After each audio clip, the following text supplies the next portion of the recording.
Before the ships came, before the chains, the markets, and the suffering, Africa was home to thriving kingdoms, brilliant minds, and bustling cities.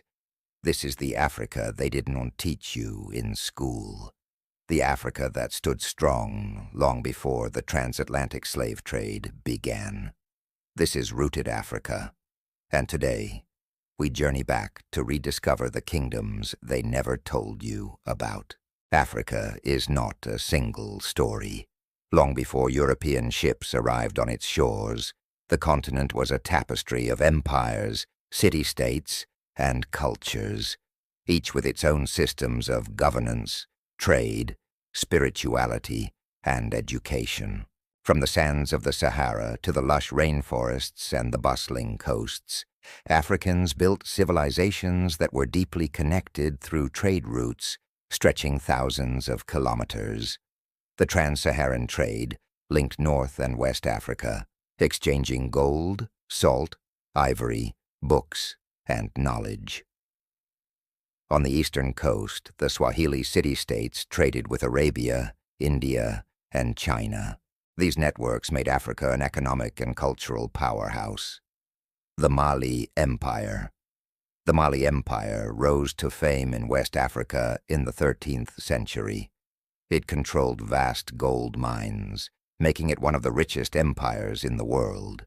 Its ruler, Mansa Musa, is often described as the wealthiest person in history.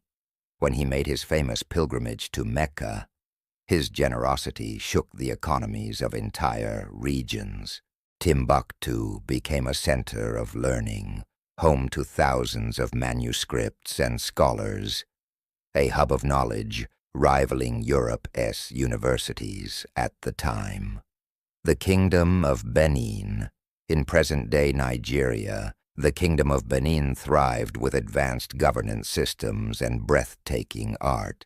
The Benin bronzes are considered masterpieces, proof of a sophisticated civilization with skilled artisans, urban planning, and strong leadership. Great Zimbabwe. Further south, the Kingdom of Great Zimbabwe built massive stone structures without mortar that still stand today. These walls and towers were the heart of a thriving trade empire, connecting inland Africa to the Indian Ocean through gold and ivory. Why does this matter? Because when we talk about the slave trade, Africa is often painted only as a passive victim. But this is not the full story.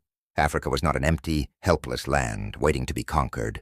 It was a continent of power, trade, and knowledge, disrupted by centuries of exploitation and colonization. Understanding this past helps us reclaim the narrative. To see Africa not through the lens of slavery alone, but through the richness of what came before. In the next episode, we'll explore how the first encounters between Africans and Europeans unfolded, and how these interactions slowly transformed into one of the darkest chapters in human history. If this journey moved you, subscribe and share this story. Let's rewrite the narrative together.